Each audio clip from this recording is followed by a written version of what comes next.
Hi, this is Mailing Obinata for the show Inside Education on KSQD. My guest for today is Andres Martinez. I'm so glad to have you with us.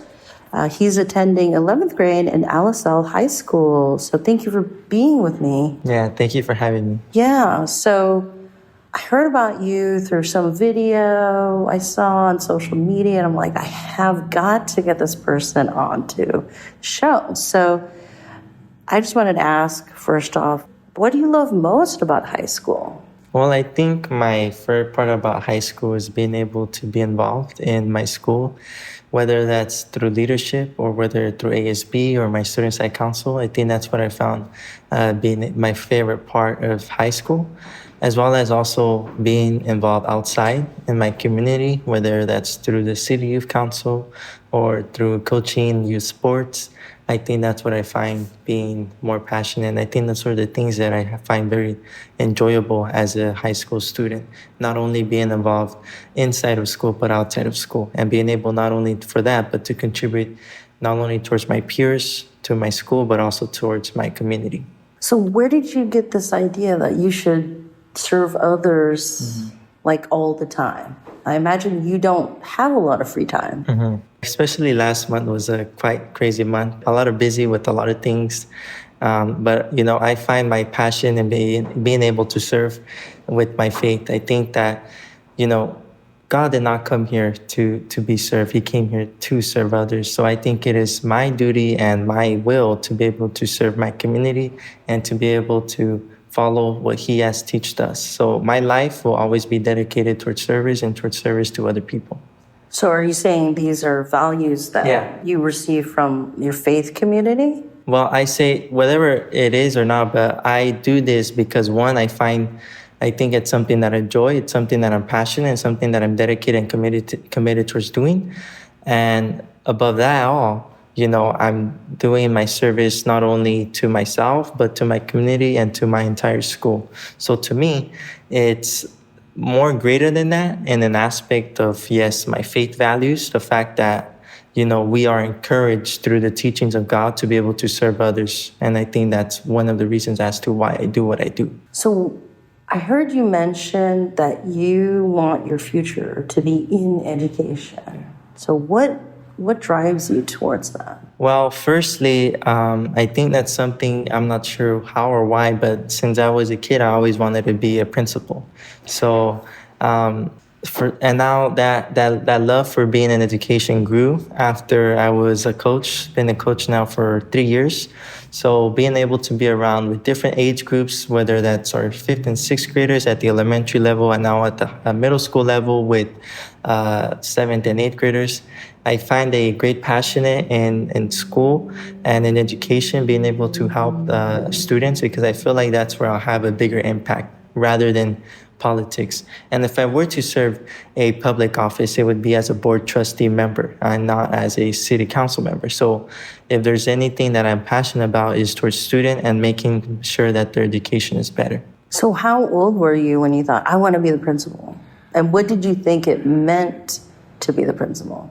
Well, I think I would say this. I think as a kid, we always, make up these things. So I don't know for some reason, but when I would go to school, I just found it so cool how the principal would just walk around with his radio and walkie-talkie. And, that's like, I felt like, I wish that I could be that one day. And, the thing is, it's true because now I've been able to actually coordinate with a lot of my principals, talk to my principals, and even with our superintendent. And that's where my passion for education has even gotten stronger. So I think towards that question, education, that's where I feel like I'll have the biggest impact on. You mentioned enjoying being engaged in your community. Can you give some examples of what kind of community engagement you've done? Yeah, so I would say that I began becoming engaged with my community around middle school and 8th grade. That's when I began being involved within my own school with the school site council. So I would coordinate not only with our principals, but with our students and teachers on simple stuff, right? Our school budget or such things like that. Title I, Title II, yes, as an 8th grader. And then I also was with ASB vice president. So that's when I was also being a leader in my school, hosting events, rallies, such things like that. And then in ninth grade, that's where I was able to take a further step. And I was able to become my class president. And again, the same thing, being able to host class meetings with my students, go to different events, be at the parking lot selling tickets. And that's the type of community engagement that, I started off. And then I would say not until last summer or so, when the Protect Salinas Renters movement began, I always before then I had always tuned into city council meetings. I've always tuned into our school district board meetings. I want to tune in and see. I will spend doing my homework and I'll be listening to what's going on. So That's awesome. I really do want to see like what's going on around my city, and it was around, I would say, a couple more back than June that we started seeing the potential. Oh, I would say after December. And then, well, actually, let's go more back to that. I got involved a little bit. I got a little bit involved in the November elections that we just had 2 years ago. I helped out. I wanted to be engaged and involved. So one of our district council members who was running then was Alex Ayala, and just simple conversations like, "Hey, I look forward to bring a yard sign and we'll put some in support for your campaign." And I would look at a lot of videos. I believe it's John Doe 13K or Joe. I forget. Is it Joe West? West White. West White. So I would look a lot of his videos, and I even saw Chris Barrera's videos, a campaign, other different showcase of different candidates, and I would stay tuned into that, and I would really get engaged, and also not only at the local level, but at the national level. So I would look at different rallies from both sides of the aisle, the Democrats and the Republicans. I would look at see, who are the people running as, whether that's president, congressman. So to me, I always would stay tuned locally and at the municipal level. So then after the elections, there was kind of the pause, but then we had the situation with the Protect Salinas Renters, where we had the thoughts of potentially repealing certain rights. And I still remember, whether rent stabilization, the tenant anti-harassment protection rights, like those are things that I went alongside my mom canvassing to, say like, hey, would you want to be able, would you like to support this movement? And it began, and I would stay tuned on social media too. So I would look at our council members, specifically Councilmember Andrew Sandoval, who uses his platform a lot to share what's going on around the city. And I remember going one time to his house to go sign the petition. And I went with my mom, and that's when I met Andrew Sandoval for the first time. And since then, there had been a Google form that had went out about, being a volunteer. And I put my name to volunteer, like any way or capacity I wanted to volunteer in this movement. And I wasn't old enough. To volunteer. And I think it either was Matt or Jacob who had told me, who are also one of the volunteers, who had told me that, I couldn't be able to. So I was like, that does not matter. So that's when I had my mom go in, and I told my mom, like, hey, mom, like, would you want to be able to, like, do this? And really without a choice, she had to. Nice. Because, Wow. So it was through that. And then from there, we got in contact with Jacob, and we went to his office, and we were able to pick up some packets. And through that, we were able to collect around more than 100 signatures. So we were able to do that.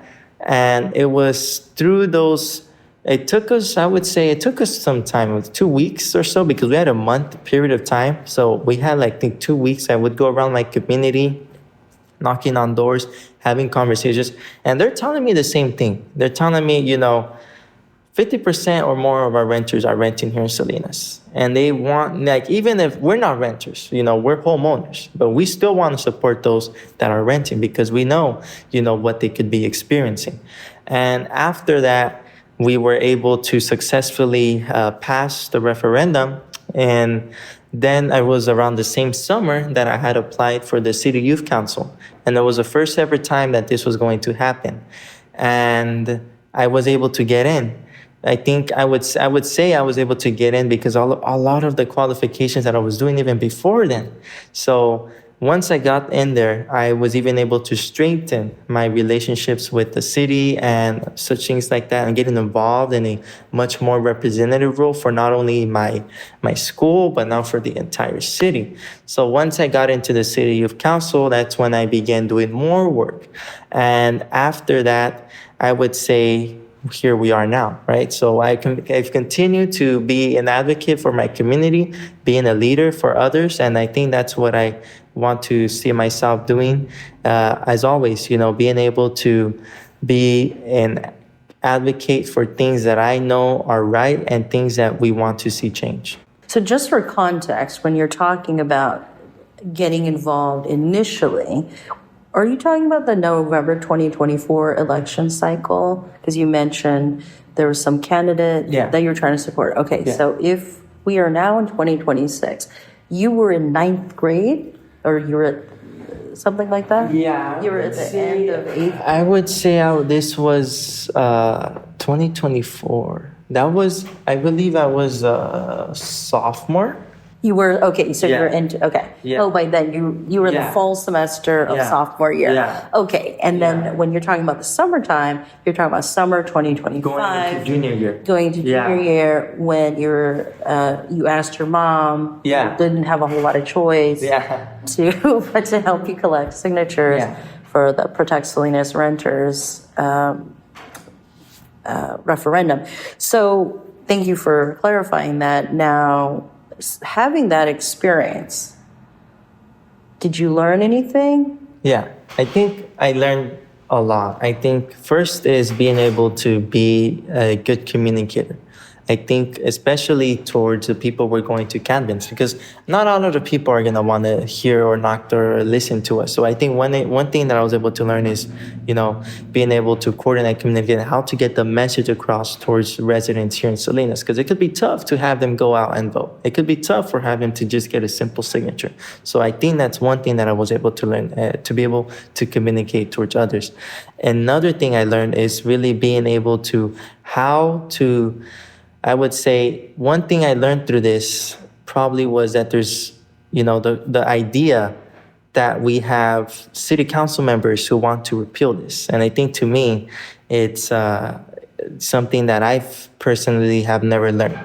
And slowly throughout this campaign that we were having with the Protect Salinas Renters, I was able to gain some more context. Now, there's a lot of corporations, a lot of donors, a lot of big influences that are having an influence on our city.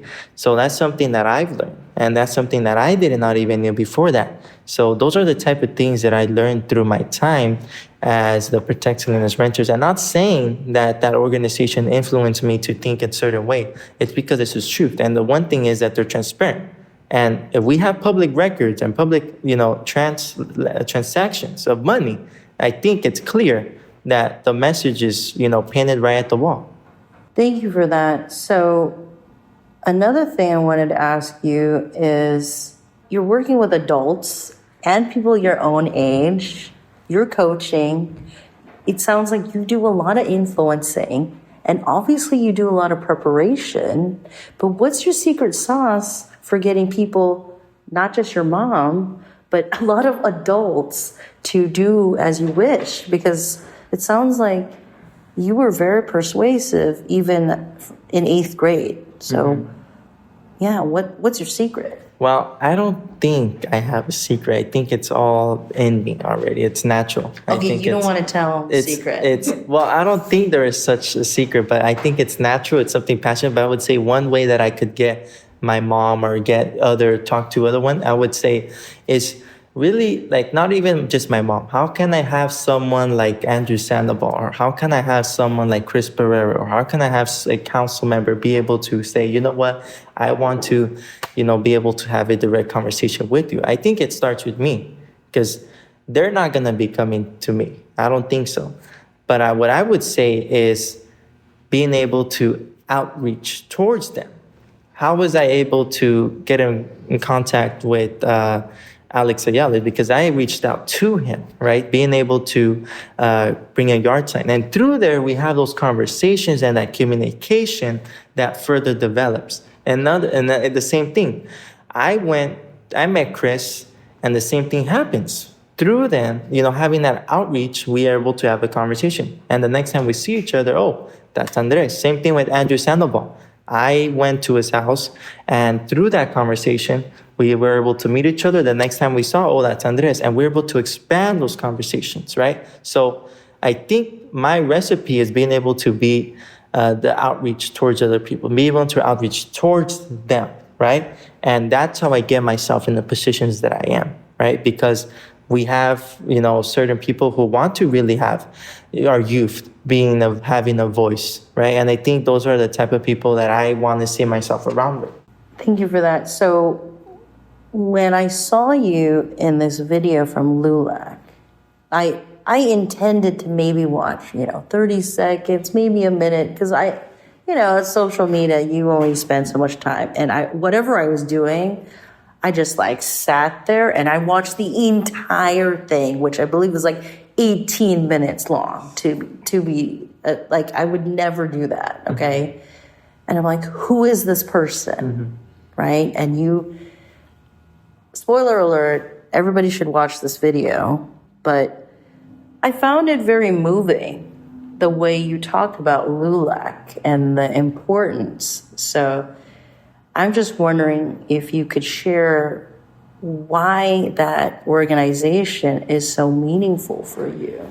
Well, it's a civil rights organization, but it's not just towards Latinos, it's towards everyone, towards Asian, towards Black, towards everything. And I think, firstly, I would say that's the first organization that I've seen that I've been able to contribute in as to why it's something. So I would say to LULAC, I was able to just begin that because of our LULAC president, Chris Pereira. And through there, I was able to actually go to the first ever LULAC conference that was here in Monterey.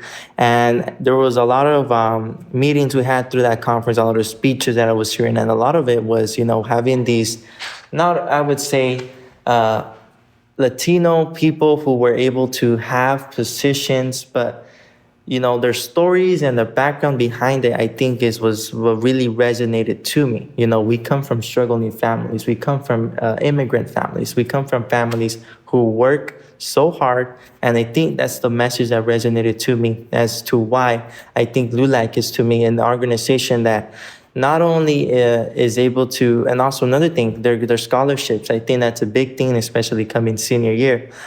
Something that I would, want to get ahead of myself and get a start, having involvement within the organization, not just because I want a scholarship, but also I want to have an impact through LULAC. And I think they've been able to do that. And I want to thank LULAC for the opportunity because it was through that message and through that video as a guest speaker that I guess I was able to reach in contact towards you. So it's these opportunities that LULAC has opened up to me. And I think as a whole, it's a great organization because of things they're doing. You talk about what LULAC provides, and I'm wondering if there was something you were hungry for, which LULAC gave you. What was that missing piece of the puzzle that it just seemed it feeds your soul? So that's... Well, I think that's why I just could not look away from the video. Well, I think one thing that LULAC gave me was being able to get a platform to speak. That was, I would say, my first time ever giving such public speech, as 18 minutes long. That's my first time that I did it. And right after that, I had another one with Andrew Sandoval's campaign, which was around 7 to 8 minutes. But until then, LULAC was the first ever time that I've had an 18-minute speech towards. So if anything, LULAC was able to provide me a platform to be able to speak, and not only for that, but to showcase what I've been able to do here in my community. Thank you. Now, if there's anything I haven't asked you, but that you just want to share with people, and it could be anything. Well, I would say for anyone who is listening, I would say probably to definitely get involved in your community. I think it's a good thing, being able to get involved, whether that's through voting or whether that's through looking at these local things that are happening. I think definitely being able to tune in to watch to your city council meetings, your board meetings for the school district, and I would say towards, I'm not the best at giving encouraging or inspiring words, but just being able to move forward and to continue having and looking towards these aspirations. And I guess since today is a special occasion on Mother's Day, I would say one of my main motives is my mother, the hardworking and all of that. So I would say shout out to my mom, because I think without her, I don't think I would be here in this position. Yeah. So what do you tell little kids when they're like, correct, because you're coaching people who are your age or younger, what do you tell them to think about? Well, I think that's a very good question. So with what I do with my coaching, I think it's a style that's very unique, and it's unique to us coaches. I would say we teach these kids not only how to be a better football player or better basketball player, but how to be a better student, how to be a better human being, because I think that's what we need more of. Better people that are coming out of, who are involved through sports, because I think the more time you find yourself doing busy with these sports, the less chances you will have doing other things that you shouldn't be doing. And I think one of the things that I was able to learn through the City Youth Council was with the youth violence, and which we just had a proclamation towards, is, one thing we want to echo to these students is, being able to get yourself not only involved towards school, having good grades, listening to your teachers, being respectful at all times, but also, being sure you be aware of, the surrounding and environments you have, right? And making sure you have a long-lasting impact towards them. And I'll say it, I'm not afraid to say this, but towards these 3 years that I've been able to coach, I've been able not only to share them how to catch a ball or how to, run a route, but also share the word of God. If I'm given a platform to be able to, and if these kids are willing to, because, we never know what their situation's at home. And, I know that, I guess there's certain rules and certain laws that you can do this and this and that, but I'll say it here plainly. I've been able through my kids, and I think they told me, coach, hey, coach, I want to thank you because you've been able to have a good impact on me, not only in the football field, but spiritually. And so one thing that I've been able to do through my 3 years of coaching is being able to spread the word of God. And that goes reinforces my commitment to not only serving, but to being able to positively be able to have an impact towards people's life. So how do you know that they heard you? Because they're thanking you. Mm-hmm. But what do you see in their actions that show change? Well, especially I would say towards our returning players. You could see that some players, tend to change certain attitudes or behaviors that they had in the first year. I would say, well, a lot of these students also go to school with me, right? Because I was coaching just last year middle school. And now we have some ninth graders, and I'm a junior, so I run into them, and they tell me, coach, hey, my favorite part of being in that football team was when you shared our prayers before a game, or when you shared our prayers after practice. Those were the things that they tell me, coach, that's where you've had an impact on me. And I think towards me, it's a great thing that I was able to have impact towards someone's life. And that's why I know that they hear me. And also just because, they tell me, hey, coach, I had this, was sixth grade. They tell me, hey, coach, before I had the test, I prayed to God, and I got an 100. I got an 8. So it's those little small things that I know. And even though I'm not saying that it resonates to every single one, because everyone has, and neither is it my job to force them things that, they don't want to believe in. But there's some that I know definitely, even it was through that one prayer, through that one Bible verse, that I was able to capture them. All right. Well, thank you so much for your time. I could go on and on asking you questions, but you have a lot of people to coach and you got meetings to go to. So I'm just going to be grateful that you spent some time with K-Squid. Mm-hmm. And do you have social media? I have no idea if you're a celebrity. How can people follow you? Well, I just started, actually. I did not have social media before this. Okay. But I just started, I guess, an Instagram account this past spring break, because I was running to be a class secretary for my senior year. And it was through that I was able to, I guess, share some campaign posters. That was my intention. And now through that, I've been able to get, reposts from Andrew Sandoval's Instagram and from the city and all of that. So now it's been a platform where I could also share the things that I'm also involved in. Mm-hmm. So my username is AndresZM.009, and that's AndresZM.009. Yeah. And there's other ways. I mean, you could contact me through my email, andresm1062@gmail.com. So those are the ways that you could reach in contact towards me. Okay, well, thank you so much. Yeah, thank you for the opportunity. You've been listening to Inside Education. This is your host, Mailing Obinata.